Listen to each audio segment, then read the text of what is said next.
Uh,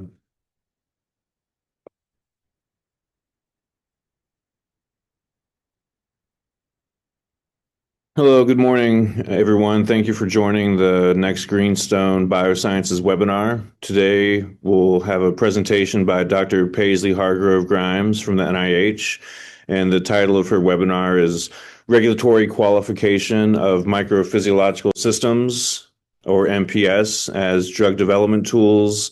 And it's going to be very interesting to see the NIH and FDA perspective on translational centers for microphysiological systems qualifications. Before we get started, I just want to show a few slides and a little bit of background on Greenstone Biosciences. So we are a biotechnology company in Palo Alto, California, and we are utilizing iPSCs and artificial intelligence for drug development and drug discovery projects. So our customer in mind really is a patient who is looking for a cure for a rare disease or other more common diseases. Our approach is to collect blood from patients, to bank those cells, and to create human-induced pluripotent stem cells from those blood cells. And then we use those stem cells to make different organ types and different cell types, ranging from heart cells, brain, gut, and pancreas. And we use those cells in high throughput and high content screening of medications to try to discover new and safe and effective therapies for patients. So over the last 20 years, Dr. Wu at Stanford University has collected and procured one of the largest iPSC biobanks in the world, with over 2,500 patients represented in our biobank. This is a breakdown of some of the demographics and the characteristics of the patients in the biobank. There's a wide age range of patient samples that were collected, from very young patients to elderly patients. There's roughly equal gender distribution, roughly equal male and female patients in the biobank. And then you can see also there's a wide diversity of patient samples regarding ancestry that is also represented in the biobank. Importantly, in the biobank, we have over 2,000 disease-specific patient cell lines. These are all patient-derived iPSC lines, and there's much clinical data that also supports and backs up each of those cell lines, ranging in diseases from cardiovascular diseases like HCM and DCM and channelopathies, to skeletal muscle disorders, different oncology patients, metabolic disorders, and neurological disorders. This is just to show that we're really happy to show that the clinical course that's observed in patients, for example, for this arrhythmia patient, where cardiologists can uncover arrhythmia mechanisms by giving a drug like flecainide, arrhythmias can be uncovered. When we take blood from these patients and make iPSCs and cardiomyocytes and make heart muscle cells for these patients, we can see a similar type of effect where at baseline we don't see any arrhythmias, but when we use flecainide, just as is done in the clinic, we can start to uncover those patient-specific arrhythmia mechanisms and disease phenotypes. These are some of our products, ranging from cryopreserved vials of cells, virtually any cell type of the human body. And more recently, we have started to generate and cryopreserve organoids, ranging from gut organoids, heart organoids, up to brain organoids. And we use these for high throughput screening to test for drug efficacy and drug safety. So besides providing cell products, we also will partner with laboratories and companies to do research partnerships where we can utilize our biobank to test efficacy and safety of drugs that are in development. This is just a look at some of our cardiac organoid products. Here you can see spontaneously contracting cardiac organoids that we can make in really high numbers and large batches. And we also can measure the electrophysiological function of those cardiac organoids, again, for safety and for efficacy testing of new medications. So now I'd like to hand it over to Dr. Passley Hargrove-Grimes from the NIH. We're really excited to hear what she has to say about the NIH and the FDA Translational Centers for Microphysiological Systems Qualification and Validation. Thank you, Passley. Thank you so much, Todd. And thank you all for being here. I'm just going to share my screen.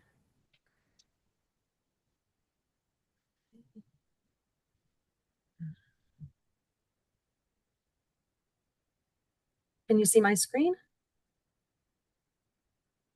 Yes, I think you just need to go to presentation mode. Okay, perfect. Perfect. Okay. Well, Looks thank you great. all for joining. Sorry. Looks great. Thank you so much. So I am a program officer in the Office of Special Initiative at the National Center for Advancing Translational Sciences, and I work for the NIH Tissue Chip for Drug Screening program that began in about 2012. I have no financial conflicts of interest to disclose. So I want to start with a brief background on the NIH Tissue Chip for Drug Screening program, which, as I said, began around 2011, 2012. As you can see in this diagram, each of our phases of these different programs are about 5 years. And we have invested heavily in the area of microphysiological systems, particularly through cooperative agreements. Cooperative agreements are different than our mechanism grants in that they are really a contract mixed with a grant proposal, and they're milestone driven. They have no and go no criteria that transition them from phase one to phase two. Phase one really being about development, and phase two really being about ideation. We began in 2012 for the first iteration of the program looking at safety pharmacology, or really like the low hanging fruit, using human relevant models, particularly for hepatic, neuronal, renal, cardiovascular, GI, and immune related toxicities, to assess toxicity where no physiological and pharmacologically relevant models are available. And this really, all of these programs really adhere to our three principles within NCATS, really to develop a technology, demonstrate its utility, and then disseminate it to the community. This first phase focused on safety and toxicity and pharmacology, not only included projects that were developing platforms, but also projects that were focused on creating the cell sources needed for those platforms themselves. These are modular, reconfigurable platforms that are ideally compatible with high content screening modalities with multiple molecular readouts, including proteomic, metabolomic, and epigenomic. We partnered with various pharma companies, including AstraZeneca, GSK, and Pfizer, to have a reference set of training compounds, as well as worked with the Food and Drug Administration, or the FDA, for their insight and expertise throughout the program. And really what I'm going to talk to you today about with the Trace MPS Centers relies heavily on our collaboration with the FDA since the beginning in 2012 when we started this program. We then transitioned 5 years later from 2017 onward to our disease modeling and efficacy testing program, where we work to capture the pathophysiology, mutation spectrum, and diversity of human diseases and conditions. And this is really focused on both rare and common Mendelian and non-Mendelian diseases. We are completely disease agnostic at NCATS, and so we are interested in the tip to toe. There were multiple offshoots of this program. The first was our response to national health emergencies, such as the opioid crisis. We partnered with the Helping to End Addiction Long-Term, or HEAL initiative, as well as giving out competitive revisions and administrative supplements for work having to do with the SARS-CoV-2 epidemic. We then worked on accelerated aging through the Tissue Chips in Space program. We also partnered with NINDS to look at Alzheimer's disease and related dementias on chip. And lastly, we also partnered with NIDDK to focus on creating platforms to find therapeutics and safety assessments for drugs related to type 2 diabetes. During the disease modeling and efficacy testing program, we also worked to build confidence within the technology by funding 2 separate tissue chip testing centers that could onboard these various platforms and test them for robustness, reproducibility, reliability, and relevance.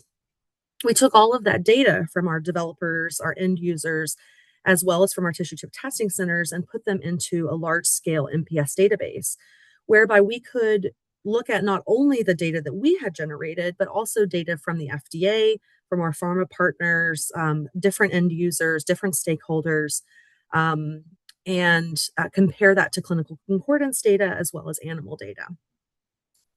In 2021, we began our clinical trials on a chip program where we were really focused on using tissue chips for precision medicine to inform clinical trial design, planning, and execution, to help establish patient recruitment criteria and stratify patients based on response or lack of response to a candidate therapeutic, and to develop clinically relevant surrogate biomarkers that represent not only genetic population and patient diversity.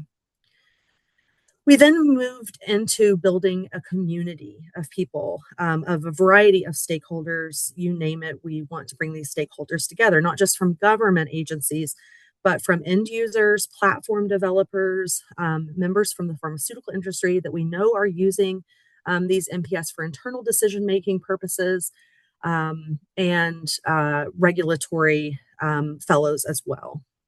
So we established an MPS World Summit that we funded for the first 3 years, and we have had an outpouring of support in this area.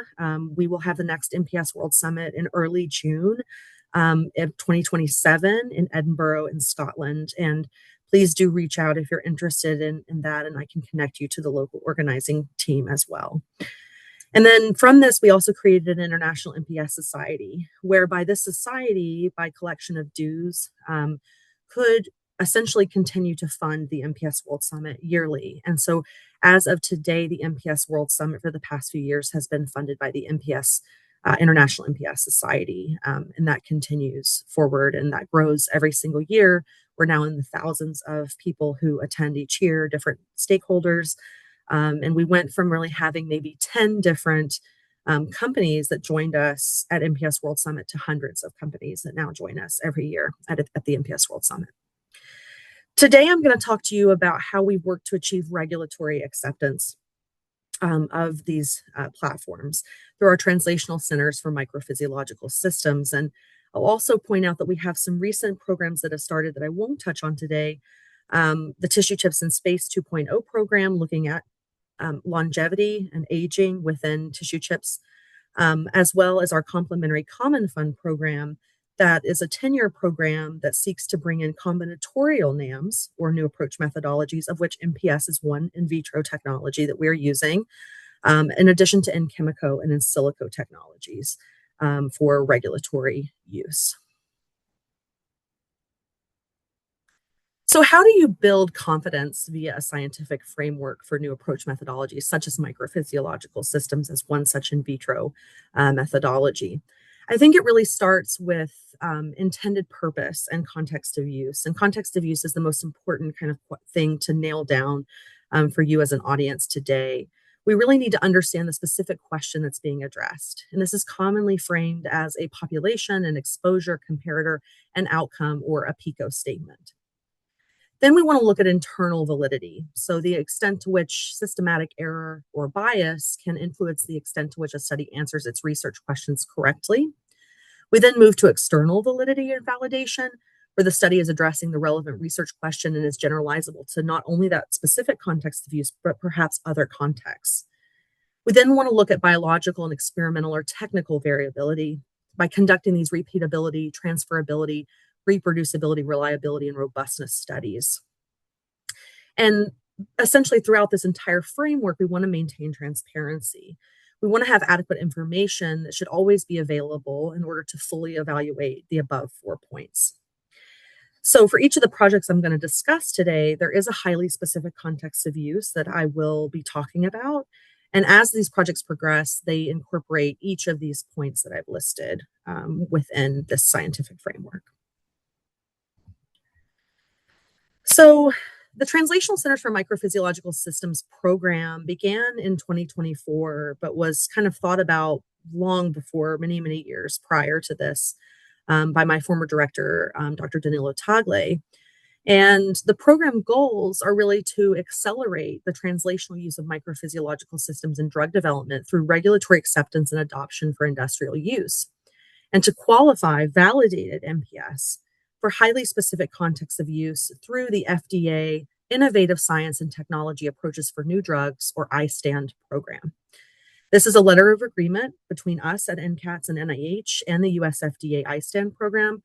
And we are working heavily as well with the Critical Path Institute that are very involved in drug development in general. So these are U2Cs, they're resource-related multi-component projects and center cooperative agreements. And I think it's important to mention before I talk about the different projects that the technology development path, particularly for MPS as one example, is commonly very nonlinear, and many programs stop at a proof of concept stage. A key factor to a linear technology development pathway is to define the value proposition, to promptly transition from the R&D only stage to a qualification phase, and finally move to optimization and scale up for rapid adoption. There are many challenges as we move forward with MPS, such as device standardization, having detailed use cases for MPS to replace or support existing drug discovery assays that are currently on the market, the high cost of implementation, and the requirement for specialist skills to be able to run these models and set up these models that really may impede the rapid uptake of MPS technologies.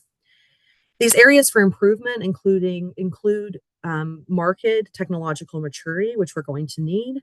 We're going to need more robust validation of translational and the predictive in vivo-like biology and how that compares to the models that we've used before, and a requirement that we have tighter quality standards to maintain commercial viability. So the four centers on your left of your screen, I'll start with Mount Sinai University and University of Washington, and this is headed by Jonathan Himmelfarb and Bino Friedman, Kathy Young, Ying Zhang, and Ed Kelly, focused on both rare and common kidney diseases. The second is at the University of Texas Medical Branch at Galveston, as well as Texas Engineering Experiment Station and Texas A&M. And this is from Yvonne Rusin's team, Ram Kumar Menon and Aram Hahn's team, Lauren Richardson, working on preterm birth and pregnancy-related MPS. There's also the University of Pittsburgh, looking at drug-induced liver injury and metabolic-associated steatotic liver disease, or MASLD, formerly called non-alcoholic fatty liver disease. And then the University of Rochester and Duke University with Jim McGrath and his team looking at various MPS related to barrier function and how the immune system kind of comes into play when we look at barrier function in general. So before I kind of go into the different projects that are being looked at through this TRACE MPS program, I want to start by talking about the FDA qualification process. And this can be taken directly from their website.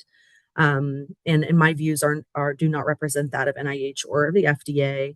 But I do want to talk about what this qualification process for us has been shown to look like.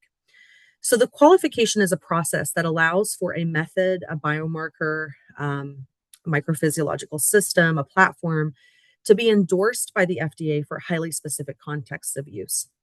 And product developers can submit data from these new approach methodologies, such as MPS, in investigational drug and device applications or marketing applications, with the superiority of the NAM, or the new approach methodology, in this case, a microphysiological system, which would need to be evaluated in parallel with existing methodologies.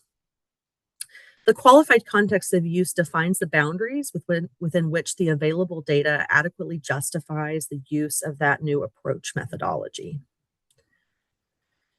More refined descriptions of the context of use also specify aspects such as therapeutic targeting groups, population variability, and anticipated off-target pharmacology. In addition, the context of use includes an indication of what other information sources are used in conjunction with the MPS-derived information, and in that frame, how the MPS should be interpreted to arrive at that conclusion. This is taken from the FDA website and is really kind of kind of the steps that you go through to be able to qualify an MPS platform. And in this case, you will see they'll use the word biomarker, but this should be really replaced with MPS in this situation. So they start out with a letter of intent, and that letter of intent is submitted to the FDA to initiate the qualification process of the MPS for a proposed highly specific context of use in drug development. Once that's accepted, they will be invited for a qualification plan, and that will define the intended development to generate the necessary supportive data to qualify that MPS for the proposed highly specific context of use. If that is accepted, they will be invited for a full qualification package, or an FQP. In this FQP, there is a lot of accumulated data, more data than you might imagine, to support the qualification of that MPS for the proposed context of use. And then the FDA will make a qualification recommendation or a determination on whether the MPS is qualified for that proposed context of use based on a highly comprehensive review of the full qualification plan. I will say that to date, as of today, we have not seen a microphysiological system yet make it through to be qualified by the FDA ISAN program. But there are leaders in this field, including Emulate, who are extremely close to this milestone. And I encourage you to go to the FDA ISAN website to look at what has been submitted in terms of the full qualification plan. What are the questions that are being asked by the FDA for this rigorous assessment? So, as I've spoken about for my talk, today really focuses on the Translational Centers for Microphysiological Systems program, or the TRACE MPS program. And this slide is really the submissions that we've seen to the FDA ISAN program, or Innovative Science and Technology Approaches for New Drugs. The ISAN program accepts submission for qualification of types of drug development tools that are out of scope for their existing drug development qualification programs.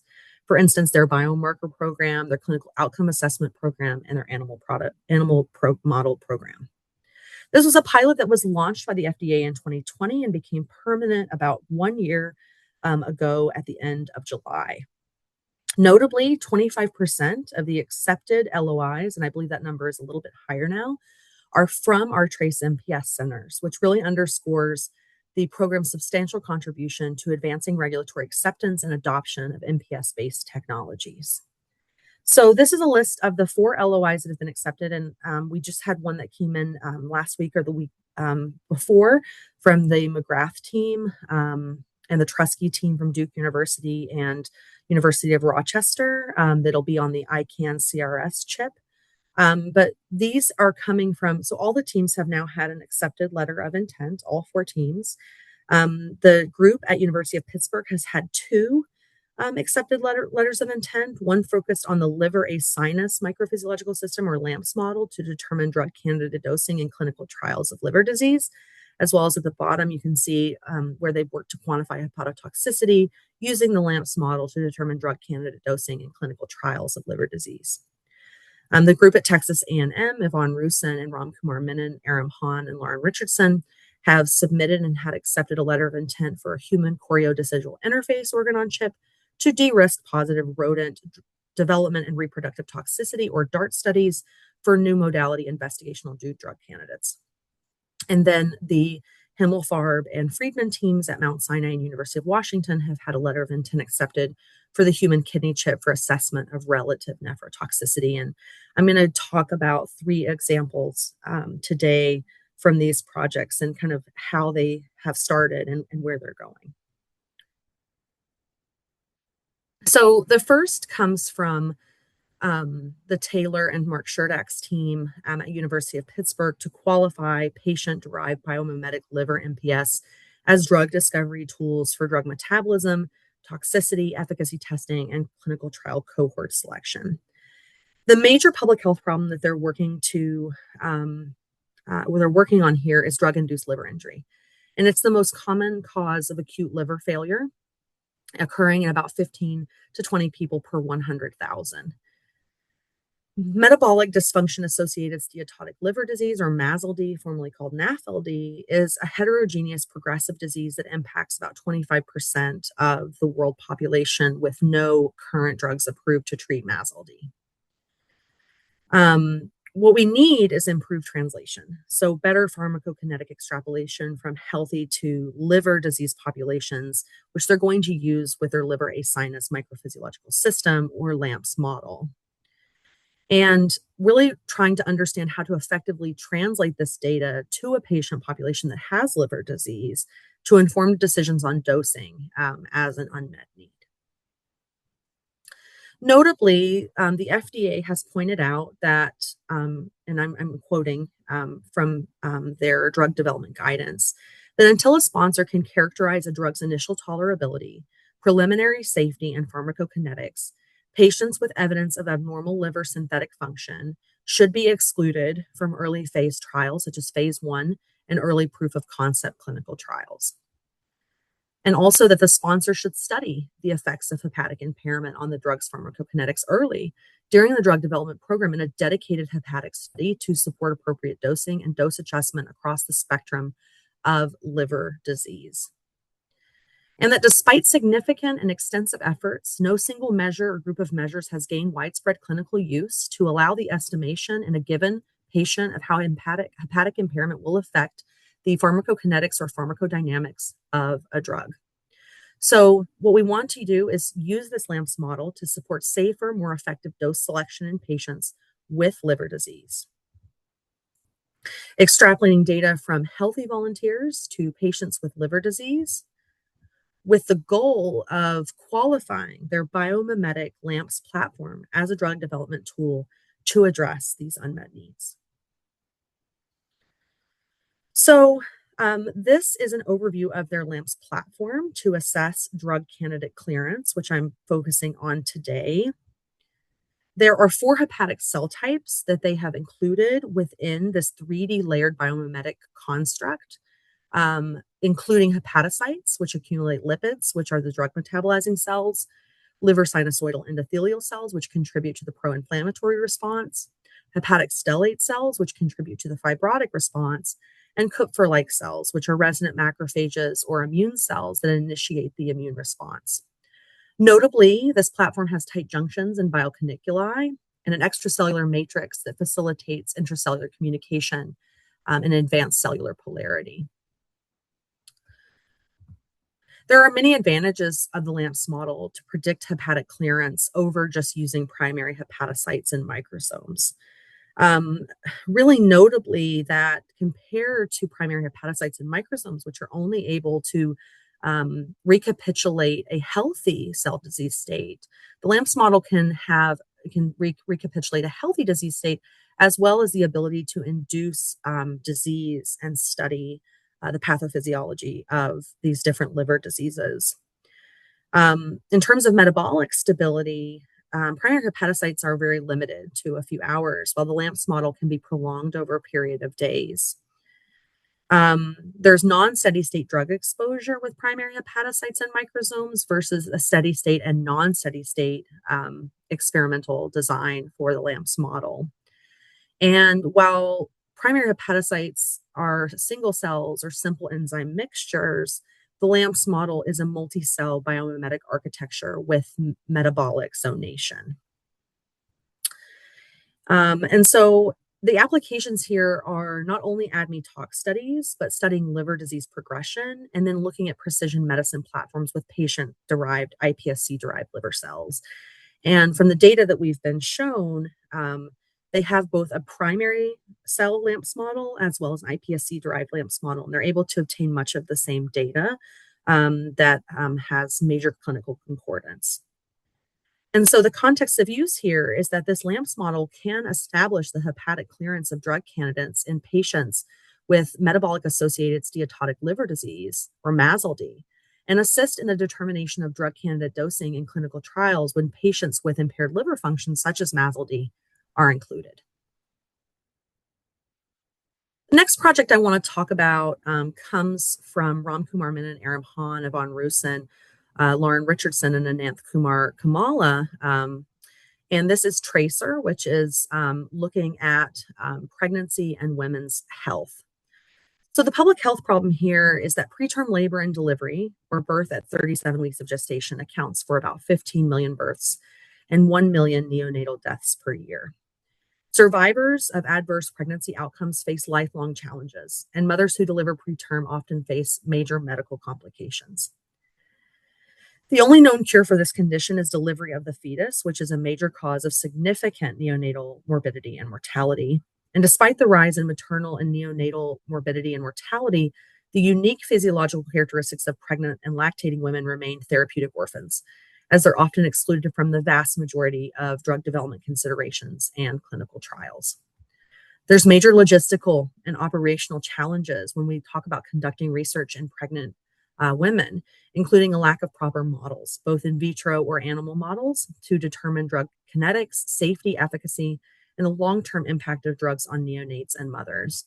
These limitations have resulted, as I said, in a systematic exclusion of women who are pregnant from medical interventions and drug research. And there have been no new treatments for adverse pregnancy outcomes in 40 plus years. And so really, what they're trying to address here, and I'll focus today on the choriodecidual interface, is how can we make pharmaceuticals safer during pregnancy when we know that there are a large number of pregnant women and lactating women who are taking medications for mental health concerns or for diabetes or for any number of health concerns of which we really don't have any pharmacologic data to kind of understand the safety of these drugs during pregnancy. And so, in addition to the choriodecidual interface, they are also working on biomarker development with a fetal maternal interface. They're working on that letter of intent now. They're doing and looking at barrier functional evaluation with a placenta organ on chip, biomarker discovery with a fetal maternal interface attached to a placenta on chip, as well as disease modeling of the vagina, cervix, and decidua on chip as well. Today, I'm going to focus on the choriodecidual interface, MPS. And so really the question is, how do drugs transfer from the mother to fetus? And this is a more simplified model. They've been able to create more extensive models, but we started with the really like the 2-cell type model as a way to kind of get off the ground here. So this proposed MPS can be used for first-in-class and new modality drugs indicated for conditions that occur commonly of females of reproductive potential. This will be concurrent with preclinical development and reproductive tox studies, or DART studies, to ensure that sufficient data is available to inform the inclusion of pregnant women in phase 3 clinical trials if the preclinical DART studies are completed before phase 3 begins. And so really, by testing 3 small molecule drugs and 1 biologic, including aspirin, celecoxib, sofosbuvir, and an exosomal-based IL-10 molecule, they can use multiple experimental endpoints, both PK and metabolism, as well as cytotoxicity, to determine the human relevance of a positive rodent DART study of a new modality investigational new drug candidate by determining whether the drug candidate can transfer from the maternal decidua to the fetal chorion and or elicit cytotoxic or pro-inflammatory effects in either the maternal or the fetal cells. And so for the PK and metabolism experimental endpoints, they're looking at drug propagation, metabolite production, and imaging.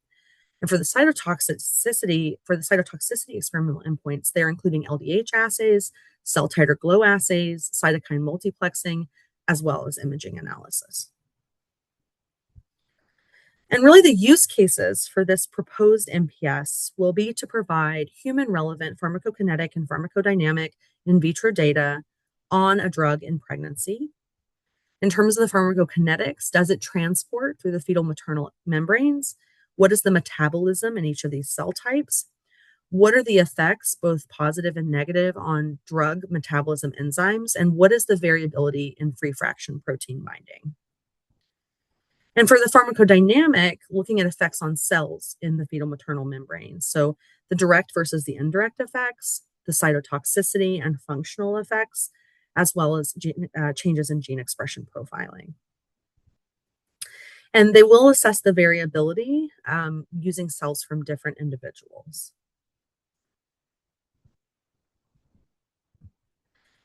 And the third project I want to discuss, last but not least, is the Translational Center for Kidney Microphysiological Systems to improve drug safety and efficacy. So the public health problem here is that kidney diseases are the 10th leading cause of death in the United States. It affects about 37 million Americans or 850 million people worldwide. It's the 10th leading cause of death in the United States.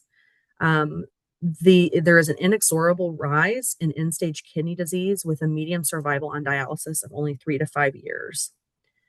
And really, drug-induced kidney injury is a common adverse drug effect that affects approximately 14 to 26% of the hospitalized adult population. The Center for Disease Control and Prevention indicates that it's the 9th leading cause of death. And it is estimated that in terms of Medicare costs, it's about $114 billion overall. The causes of kidney disease vary widely, and the socioeconomic impact is very, very high. The development of new therapies has been a major challenge for kidney diseases, and the reported number of randomized clinical trials in nephrology has been fewer than all other internal medicine specialties. The lack of tangible progress in finding disease cures or preventing progression to kidney failure is increasingly recognized as a critical public health problem requiring immediate action. And so historically, the structural, functional, and physiological complexity of the kidney has really contributed significantly to the high rate of failure in therapeutic drug development because of this complex multicellular architecture and this triad of physiological process that's characterized by not only glomerular filtration, tubular secretion, but also tubular reabsorption, which really has limited the ability of animal models to recapitulate the diversity of etiologies, mechanisms, and heterogeneous clinical manifestations of most kidney diseases. And then there's a huge limitation that results from extrapolating animal data to human kidney diseases, which is a major barrier to developing new treatments. So the goal kind of here is to create these kidney on a chip models to look at various contexts of use. And I've stated the 4 here, and then I'll go into the first letter of intent that was accepted for this project. But really using PTEC MPS to identify proximal tubule toxicity from the drugs that are cleared by filtration, in addition to, secondly, drugs cleared by tubular secretion. Also using this PTEC MPS to do PBPK renal clearance analysis to predict maximum serum concentration, or Cmax, and total drug exposure, or AUC, of filtered and secreted drugs in healthy subjects and subjects that also have impaired kidney function. And they're also working now on a letter of intent for the human iPSC-derived kidney organoid models to measure therapeutic efficacy of pharmacological interventions for not only the common disease, polycystic kidney disease, but also rare diseases such as FSGS or nephropathic cystinosis. So the context of use statement here is to use this PTEC MPS, or human kidney chip, preclinically in conjunction with traditional assessments to aid in the assessment of whether a drug is likely to cause proximal tubular injury in adults.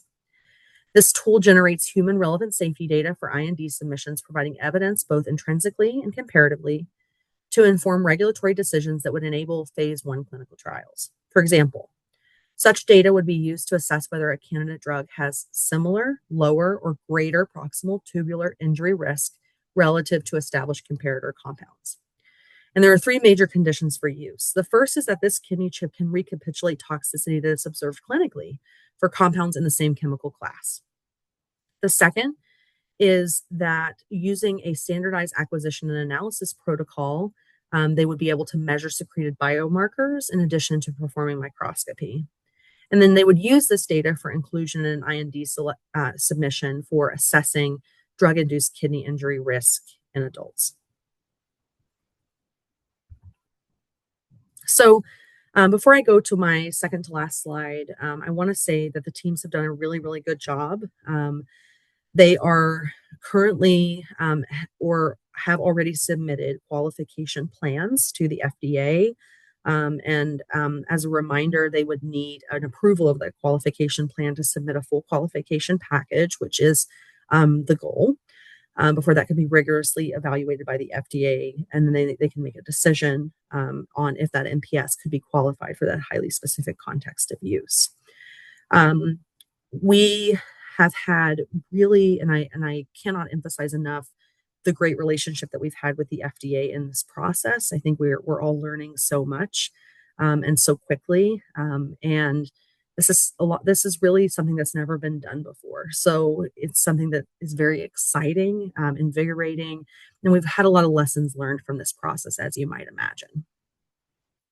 So the first is just context of use. I could say it 100 times, but it is the most pivotal lesson learned here is how do you keep your context of use narrow enough with that clinical context in mind? And how do you link in vitro metrics to clinical metrics to actually establish clinical concordance? The second is drug selection. You really need to justify the number and selection of drugs that you're using for validation. And we've spoken to the FDA, and they don't have a specific number in mind. It just really needs to include drugs with a wide degree of clinical dose adjustment needs that reference quantitative clinical data. And the number of studies required and the amount of data that's being analyzed is going to be greater than you originally anticipate. And you should know the specific characteristics of all drugs, therapeutic samples, and analytes used within your study. Then in terms of data management and standards, data management in a standardized database makes analysis more tractable, which is why we set up the MPS database to begin with, because we really felt like the field needed something like this to be able to move forward. And, not enough importance can be given to the use of standard operating procedures. We really need to strive for GLP-1-like performance to maintain consistency.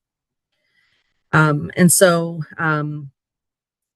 there is incredible data that's been generated with the MPS technology.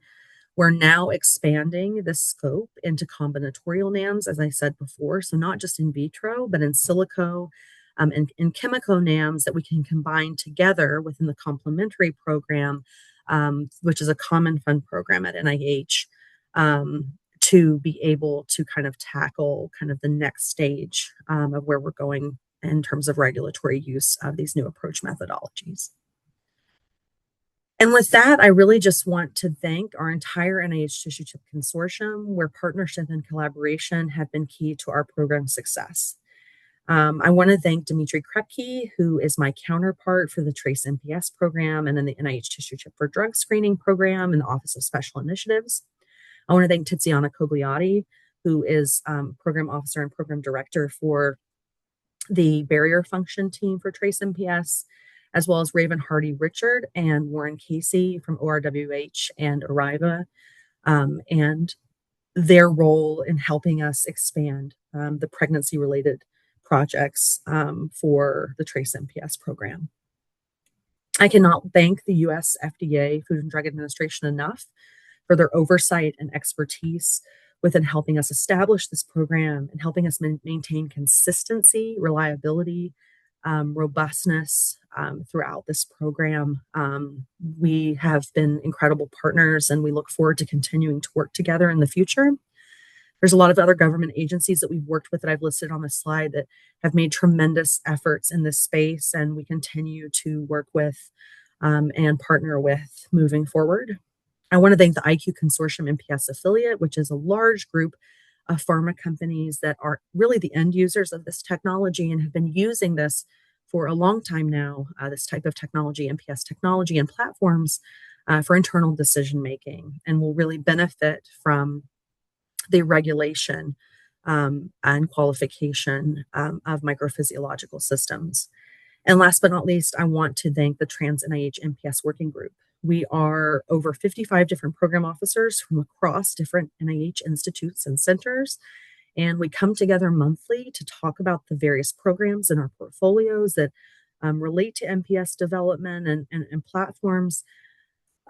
We talk about challenges and kind of ways in which to advance this field forward. So I'm very thankful for their guidance and expertise in a variety of areas. And with that, I want to say thank you so much, and I'm happy to answer any questions. All right. Thank you, Paisley. That was a wonderful, wonderful presentation. Thank you. So I just want to encourage everyone to put any questions that you have for the presentation into the Q&A window, and we will answer those questions. So one question I have, Paisley, at the beginning of your presentation, you were talking a lot about tissue chips in space. And before we get to the questions, I was just curious, how do tissue chips in space differ from tissue chips on Earth? Absolutely. That's a great question. So oftentimes people think or assume that we're sending tissue chips into space because we're very focused on astronaut health. And while that is a secondary goal of this, what we tend to find is that in microgravity, under microgravity conditions, tissue chips tend to age and have aging phenotypes that happen much more quickly. So, one example is it might take you years to develop kidney stones on Earth, and that could happen in a matter of days and weeks in microgravity. And so, this really allows us to kind of test the limits and have better understanding of aging processes that we wouldn't really be able to test on Earth. In our newest program, Tissue Chips in Space 2.0, we have a number of projects that are focused on cardiovascular aging, renal aging.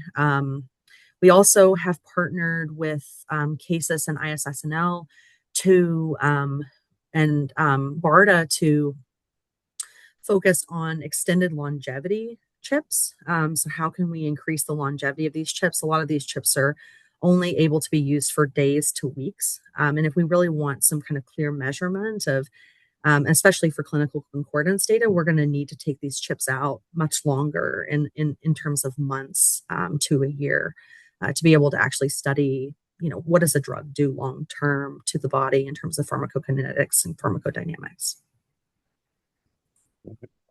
Thanks. Another question is, so you presented a lot of data on tissue chips where there's basically one organ type represented on the chip. Is there a movement now to have multiple organ types on the same chip? I think that's a really, I think that that's a very, that's what we want. We really want multi-organ chips. I think it's something that will really help us understand the systemic effects of drugs. We actually designed this program to be more 1 to 2 organs on the chip to start kind of at the ground level before we build out. And so, although we know that multi-organ chips are the way of the future, they are something that we really want long term.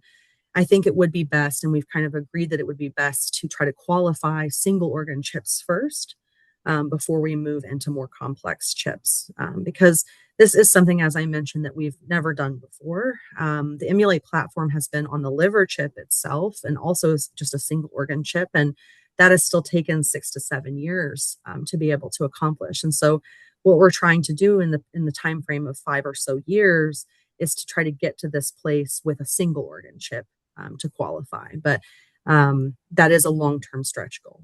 Mm-hmm. All right, that makes sense. We have to crawl before we walk, right? Yes. One step at a time.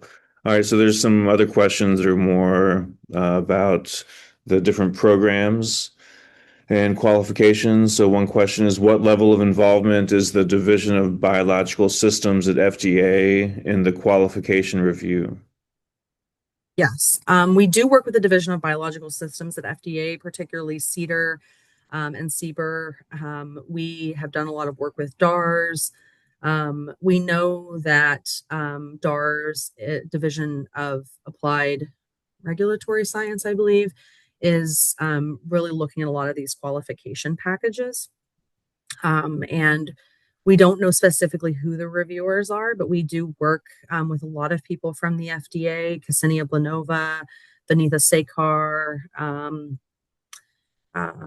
and others within this program within the FDA who have been immensely helpful. So we're very grateful for their guidance in this process. All right.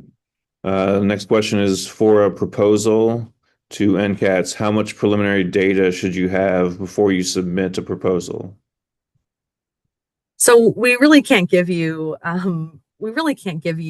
a number or an amount of preliminary data. What I will say is that your data should be validated.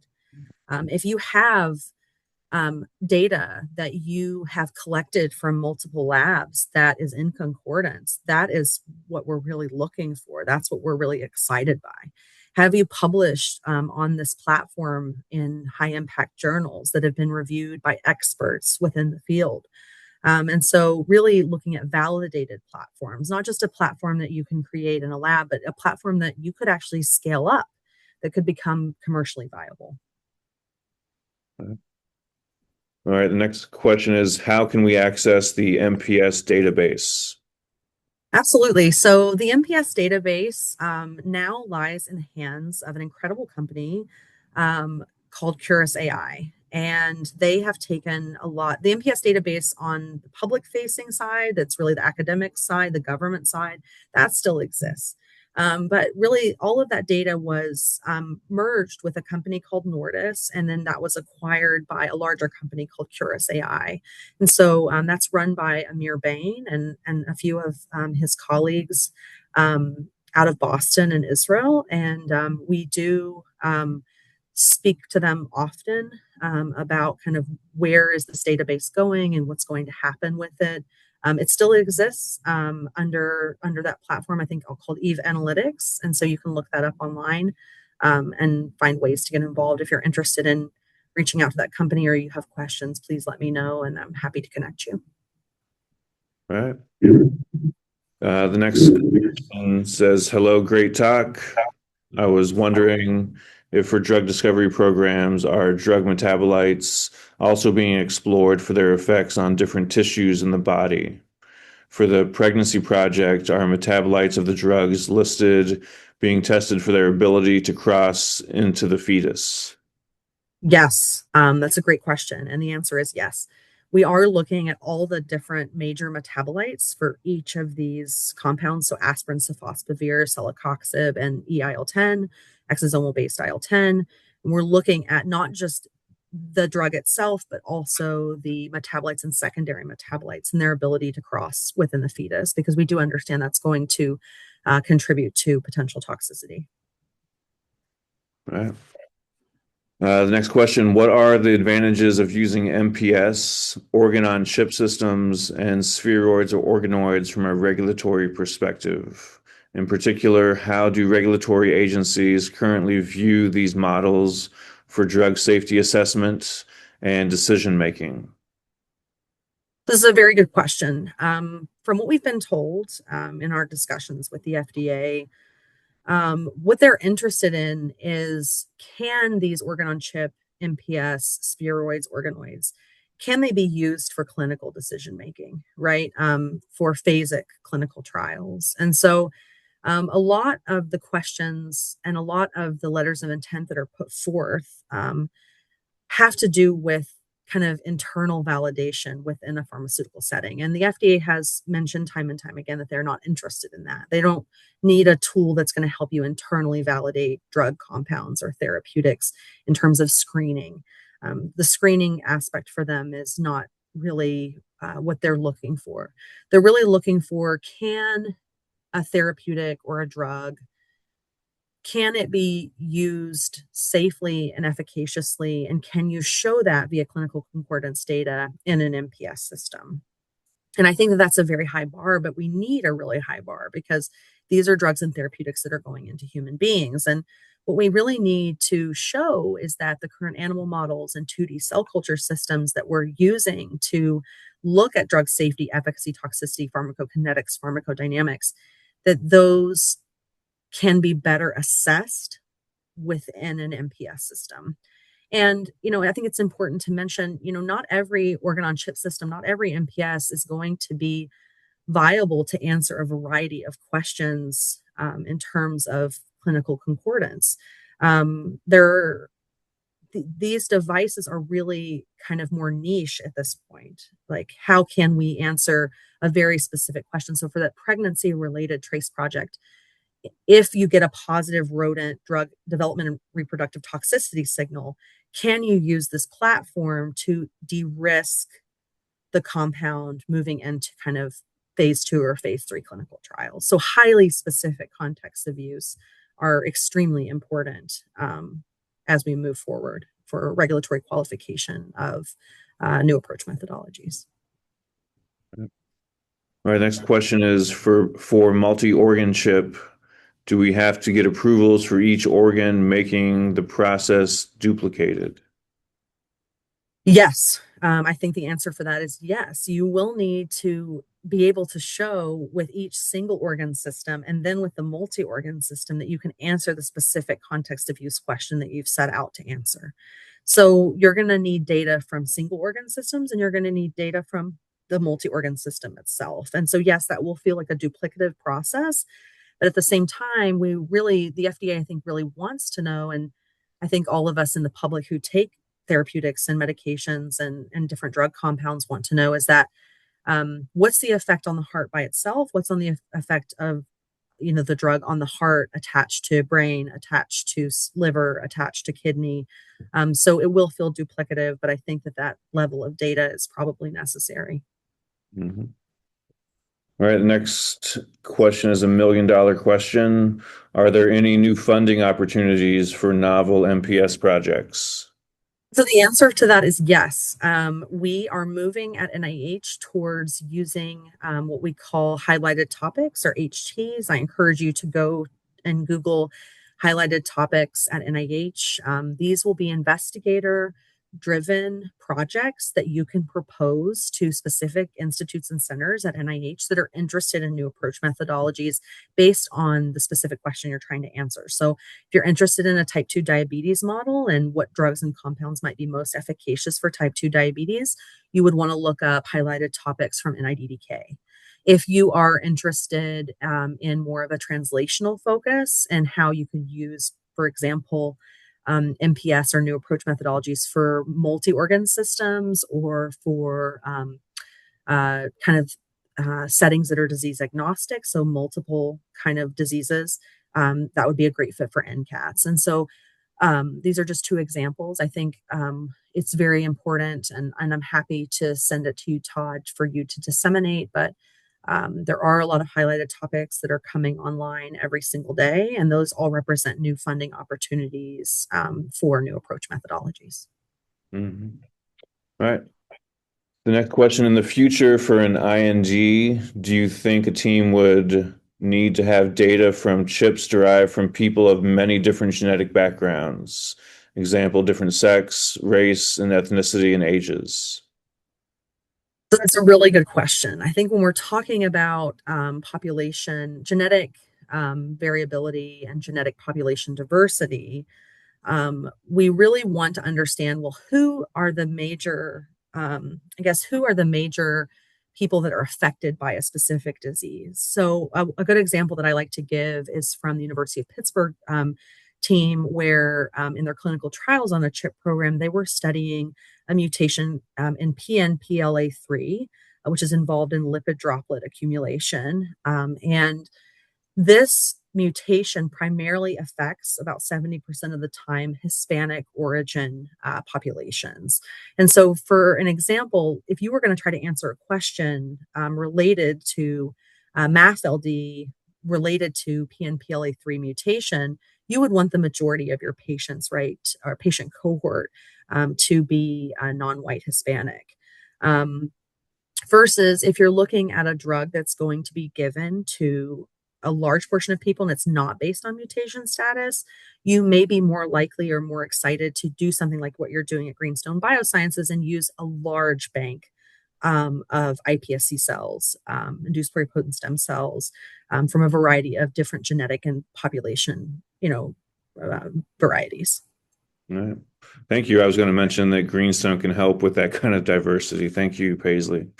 The next question is for validation. Do investigators present side-by-side data from chips and animals and clinical trials for drugs that are completely understood? I think having the clinical concordance data is very, very helpful. If you have a drug that's never been in humans, how can you say that it will? How can you give us both data from?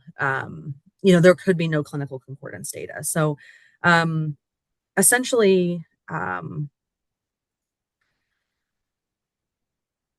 having drugs that the mechanism of action is very critical, I think, for qualification because it gives us an idea of, well, how did aspirin work in mice? How did aspirin work in 2D cell culture? And how does aspirin work in this choriodecidual interface model, for example? And so I think it's much easier. I think you can also you can speculate drugs that are in the same class or who have the same mechanism of action, even if they haven't been in humans, that may give you a similar kind of readout in terms of pharmacokinetics and pharmacodynamics. But I do think it's important to have drugs that and you have clinical concordance data for. All right, thanks. There's still many more questions, Paisley. It's 9 o'clock. I just want to make sure that you're okay with answering questions. Absolutely. Okay. Absolutely. It's a good sign. It means your talk was very engaging and very, very interesting. The next question is, do you plan to extend the assets this fall? It's ASCETTS as the program ended in June 2026. Yes. So there has been talk about extending the assets program. And if you are interested in that program, I can direct you to my coworker and fellow program director, Kiwa, who is on my team and runs that program. So, please do. My email is my first dot my last name at NIH.gov, and I'm happy to assist you. I don't know the ins and outs of that program, but I do know that we have discussed potentially renewing it. Okay. The next question is, how does the FDA iSTAND program evaluate utilizing primary human cells versus iPSC-derived cells in MPS platforms, particularly in terms of reproducibility, donor variability, cellular maturity, and functional performance? Yeah, I think these are all great questions, and I can kind of give you kind of a snippet of what I'm thinking. But I think as a field, we've been talking about this a lot at the MPS World Summit. There are companies like Greenstone, ATCC. There's a lot of different companies that are trying to tackle these questions. We know for a fact that iPSCs are functionally less mature in many cases, not all cases. Compared to primaries, right? But we also know that there's a huge limitation with using primaries and that primaries aren't able to be used in the majority of cases. For example, you can't take primary neural cells, like that's just not a possibility. So we want to better understand population variability. We want to distinguish that from technical variability. And I think these two questions are really hard to kind of tease apart.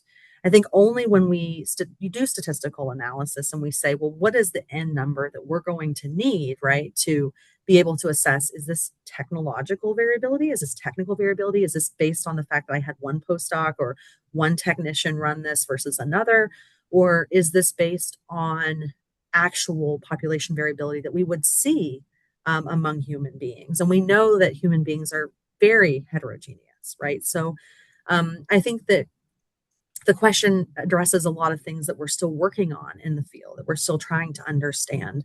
There has been kind of major efforts, especially from one example is Lance Taylor and Mark Sherdack's team at University of Pittsburgh, to show that their LAMPS model has the same clinical concordance data with both primary hepatocytes and primary stellate cells, primary Kupffer cells, as it does with iPSC-derived cells that would come from the liver, right? And so I think benchmarking iPSCs against primaries and saying, in the cases that we can do it are very, very helpful, particularly, genetic screening, epigenomic screening, metabolomic screening. But these are still questions that kind of remain for us as a field. I think we're not going to have the answers to this until more people are using iPSC lines to be able to do this. And I also think we need standardization of cell models because one thing that Courtney Sokolish and Yvonne Rusin and others at Texas A&M have shown through various publications and high-impact journals is that it's not the technology itself that creates the variation. It's the cell type. It's the cells that we're taking and how we're processing them and how we're plating them and how we're putting them, cells don't typically love to be on rigid plastic. They don't typically love to be in places that aren't mimicking of the human body. So I think the best we can do is to try to create physiologically relevant platforms with good zonation, good oxygenation, good removal of these waste products that are easier for people to use, so that we can put this into the hands of more people, and then we can have actually reproducibility data. Right. Another question: Are preclinical data, organ on a chip, organoid, or other system data treated equally? Is there one system that is viewed as being more translatable than others? So I don't think that there's one system that's viewed as being more translatable than others. I do think you have to kind of do your research in terms of literature-based searches and what other people have done before you. So, for example, you have to ask yourself in a field like, are cardiac organoids more usable or more user friendly? Or should we create sheets of cardiomyocytes that we can kind of attach to pillars and stimulate and get them functionally kind of ready? Is that more important, right? I think we've seen a lot of really good work with neural organoids. There's still a lot of work to be done in that area. We don't have very good understanding of the brain in general. So obviously, in terms of understanding neural MPS, we're lower than our understanding of how do you create a liver on a chip? How do you create, cardiovascular system on a chip? How do you create vascularity? Kidney on a chip. We still have a lot of work, for example, to be done in the immune system, both adding innate and adaptive immune components to microphysiological systems. And how can we go about adding the right types of immune cells that will help us understand immunogenicity and immune response in patients? And I think another example that I can give is, a lot of these models are kind of pieced together models. They're models from iPSCs from different patients. And so, for example, you can show somebody like, oh, well, I created this liver on a chip, but if it doesn't come from a single patient source, it's harder to kind of decode what is going on within your readouts. And so I don't think any of them are preferred over other systems. We know, for example, that organoids, although because they're stochastic, they're going to be made slightly differently every time. And we may need that variability to monitor kind of patient and population variability, but that can also introduce a lot of technical variability, right? And we know that there's like a major issues with organoids with necrotic cores and not being able to get enough oxygen into the center of the organoid. And so how do we answer these questions from an engineering perspective, a bioengineering perspective, to make the most physiologically relevant models? Mm-hmm. All right, so the next question is a very technical question. What range of sizes for nanoparticles would be suitable for the MPS? Example, on the order of 1 to 50 nanometers or 500 to 1,000 nanometers.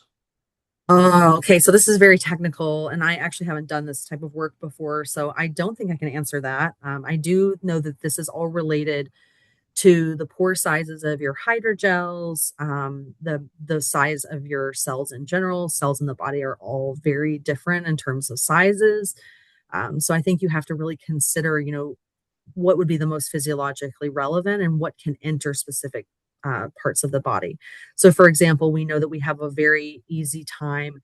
The liver is really a sink for a lot of biotherapeutics. And so a lot of the drug that we take kind of like stays within the liver.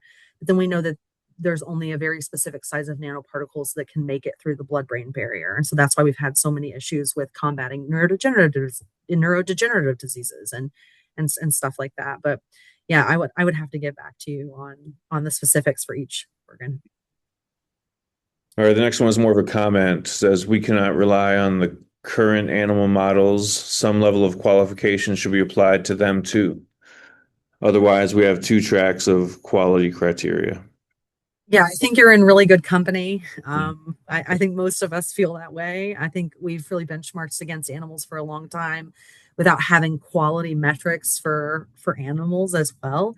I will say that there's been a large push, particularly in the pharmaceutical industry, from what we've heard, of creating animal organ chips. Now, this is not something we've invested in at NIH. We've really tried to create human-centric models, but there are a lot of upsides to being able to create animals on a chip. Not only is it amenable to the 3 Rs of reduction, refinement, and replacement, so using fewer animals in biomedical research, but it's also amenable to basically say, well, this is the data we got from the animal, and we can see the same data that we got from an animal organ chip.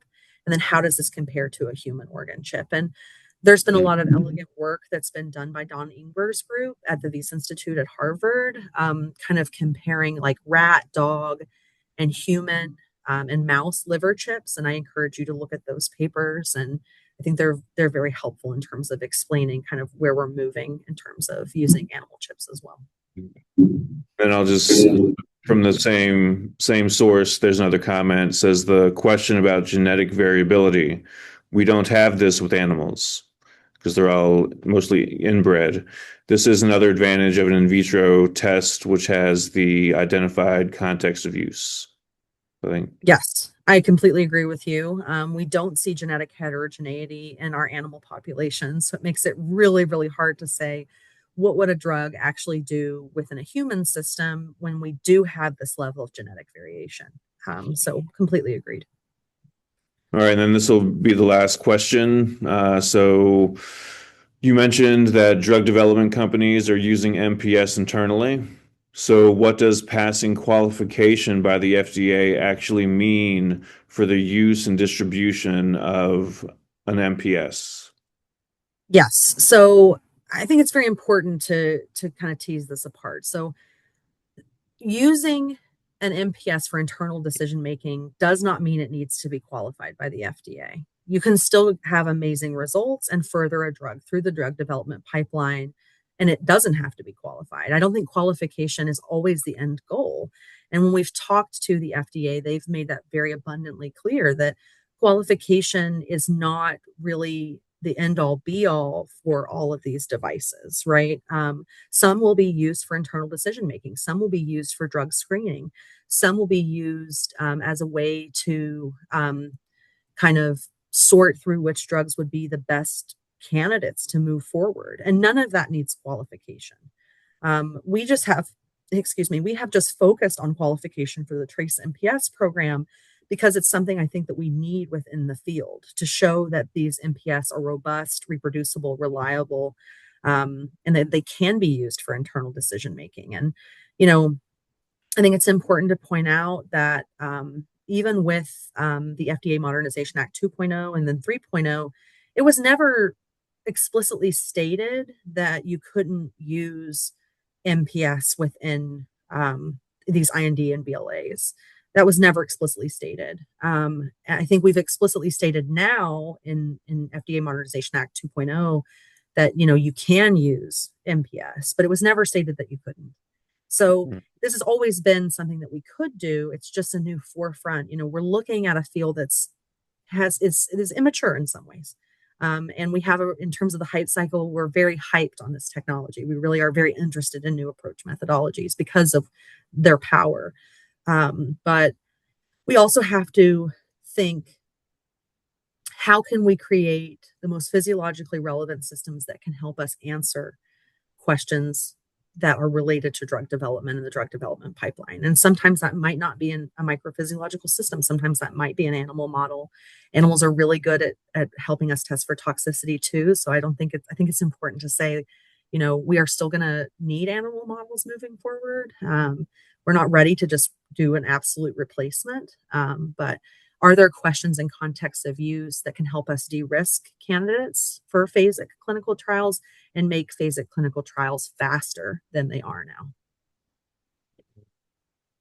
All right. Well, that wraps up the Q&A session, Paisley. Thank you again for your time and for sharing your perspective on MPS and your experience. It's been a great webinar.